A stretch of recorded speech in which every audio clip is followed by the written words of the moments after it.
हाय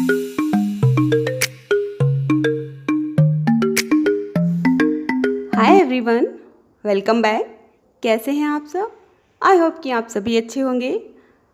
तो स्टूडेंट, आज का हमारा टॉपिक है कन्यादान, जिसको लिखा है ऋतुराज जी ने। ऋतुराज जी का जन्म 1940 में भरतपुर में हुआ। राजस्थान विश्वविद्यालय से इन्होंने अंग्रेजी में एमए किया। 40 वर्षों तक इन्होंने एक अध्यापक के रूप में कार्य किया और बाद में ये जयपुर में ही सेवानिवृत्त होकर रहने लगे। उनके अब तक 8 कविता संग्रह प्रकाशित हो चुके हैं तथा उन्हें सोमदत्त, परिमल सम्मान, मीरा पुरस्कार, पहल सम्मान और बिहारी पुरस्कार से सम्मानित किया जा चुका है। मुख्य धारा से अलग समाज के लोगों की चिंताओं को ऋतुराज ने अपने लेखन का विषय बनाया है। उनकी कविताओं में दैनिक जीवन के अनुभव व यथार्थ हैं और उन्होंने स्त्रियों के शोषण और विडंबनाओं पर भी अपनी दृष्टि डाली है। यही कारण है कि उनकी भाषा अपने परिवेश और लोक जीवन से जुड़ी हुई है। चलिए अब हम समझ लेते हैं अपनी कविता के बारे में। हमारी आज की कविता कन्यादान एक सामाजिक परंपरा के विषय पर है, जिसमें एक माँ परंपरागत ढांचे से हटकर अपनी बेटी को सीख देती है उसकी विदाई के समय पर। प्रायः हमारे समाज में एक ऐसा चलन है कि जब बेटी की विदाई होती है तो माँ उसे यही कहकर भेजती है कि अपने ससुराल में लोगों की सेवा करना और उस घर से तुम्हारी अर्थी निकलनी चाहिए। वहाँ पे आपको कभी भी अपनी आवाज़ ऊंची नहीं करनी है। किंतु इस कविता में जो माँ है वह अपनी बेटी को कुछ अलग ही सीख दे रही है। वह कहती है कि तुम सबकी सेवा करना, तुम कोमल रहना, स्त्री होना पर स्त्री जैसी दिखाई मत देना, अर्थात तुम्हें कमज़ोर नहीं दिखाई देना है। तुम्हें सबको प्रेम करना है, सबका सम्मान करना है, किंतु जब कोई तुम्हारा शोषण करे, जब कोई तुम पे अत्याचार करे तो उसका विरोध अवश्य करना। तो कुछ ऐसी ही नई सीख के साथ वह आने वाली स्त्री पीढ़ी को नया संदेश देना चाहती है। तो चलिए हम कविता के माध्यम से इस कविता के भावों को समझेंगे। Let's begin it. कितना प्रामाणिक था उसका दुख लड़की को दान में देते वक्त, जैसे वही उसकी अंतिम पूंजी हो।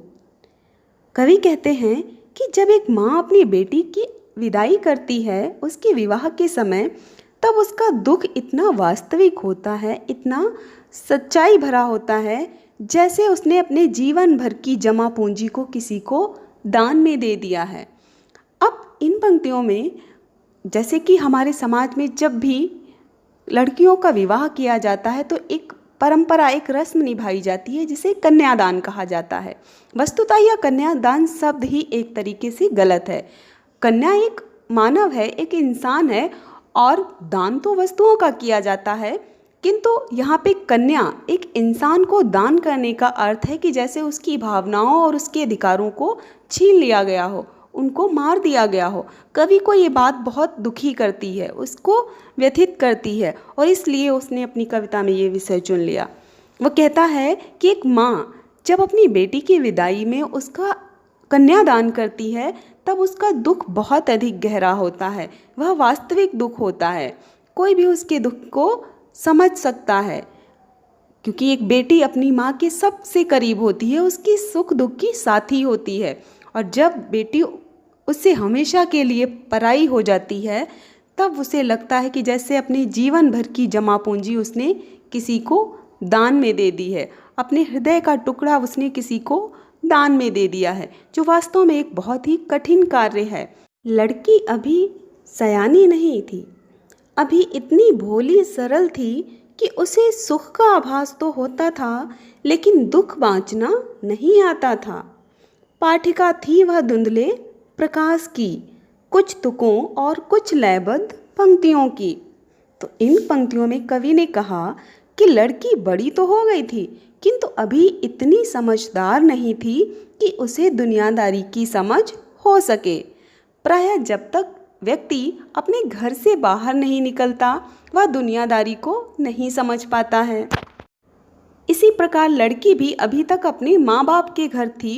उसने केवल सुखों को देखा था, उसने अभी तक दुखों का सामना नहीं किया था, उसने अभी तक कोई भी जिम्मेदारी नहीं उठाई थी। तो उसमें अभी बचपना था, वह बड़ी हो गई थी किंतु अभी इतनी समझदार नहीं थी कि लोगों की चालाकियों को, इस दुनिया के दुखों को समझ पाए। तो इसलिए कवि ने कहा कि वह अभी इतनी सयानी नहीं थी, वह भोली और सरल थी। वह मन से भोली भाली थी और बहुत ही सरल थी। उसे छल कपट नहीं आता था। उसे सुख का आभास तो होता था किंतु दुख बांचना नहीं आता था। बांचना अर्थात कहना, जताना। तो यहाँ पे वह अभी भी इतनी नासमझ है कि वह सुख तो जानती है क्योंकि उसने अभी तक सिर्फ सुख ही देखे हैं। उसने अभी तक दुखों का सामना नहीं किया है क्योंकि वह अभी तक अपने घर से बाहर नहीं निकली है। कवि कहता है कि उसे सुख का अनुभव तो था किंतु अभी तक वह दुख जताना और दुख को कहना नहीं जानती थी। तो पाठिका थी वह धुंधले प्रकाश की। अब इन पंक्तियों में कवि कहता है कि जिस तरह से यदि हम धुंधले प्रकाश में पढ़ने की कोशिश करें तो सब कुछ स्पष्ट रूप से हम नहीं पढ़ पाते। पुस्तक में लिखे हुए शब्द हम स्पष्ट रूप से नहीं देख पाते क्योंकि उस समय सब कुछ धुंधला होता है। वैसे ही जीवन में जब तक हम अनुभवों से नहीं गुजरते, जब तक हम दुखों का सामना नहीं करते, तब तक हमें संसार की समझ भी नहीं होती, दुनियादारी की समझ भी नहीं होती। वैसे ही लड़की अभी तक अपने माँ बाप के घर पली बढ़ी थी। उसने अभी तक बाहर का समाज नहीं देखा था। उसने नहीं देखा था कि समाज में लोग किस तरह से छल कपट करते हैं, समाज में कैसे कैसी चुनौतियों का सामना करना होता है, किस तरह की जिम्मेदारियां हमारे कंधों पर आती हैं। इन सभी बातों से लड़की अभी बिल्कुल अनजान थी। इसीलिए कवि ने कहा कि वह अभी पाठिका थी धुंधले प्रकाश की, अर्थात जीवन की दुनियादारी की पूरी समझ उसे अभी तक नहीं थी। कुछ तुकों और कुछ लयबद्ध पंक्तियों की, अर्थात उसे अभी जीवन के सुखों का अनुभव था। अब जैसे कि वह माँ बाप के घर पली बढ़ी है, जब तक लड़की माँ बाप के घर रहती है उसके सारे नाच नखरे उठाए जाते हैं, उसकी सारी जिद पूरी की जाती हैं और वह कभी भी दुखों का सामना नहीं करती। वैसे ही उसे लगता है कि जीवन हंसी और खुशी से भरा हुआ है, इसमें हमेशा संगीत है, नाच गाना है, हंसी ठिठोली है। किंतु उसने अभी जीवन का वो कठिन पहलू नहीं देखा है जहाँ पर हमारे ऊपर जिम्मेदारियाँ आती हैं, हमारे सामने चुनौतियाँ आती हैं, हमारे सामने बहुत सारे कठिन मोड़ भी आते हैं।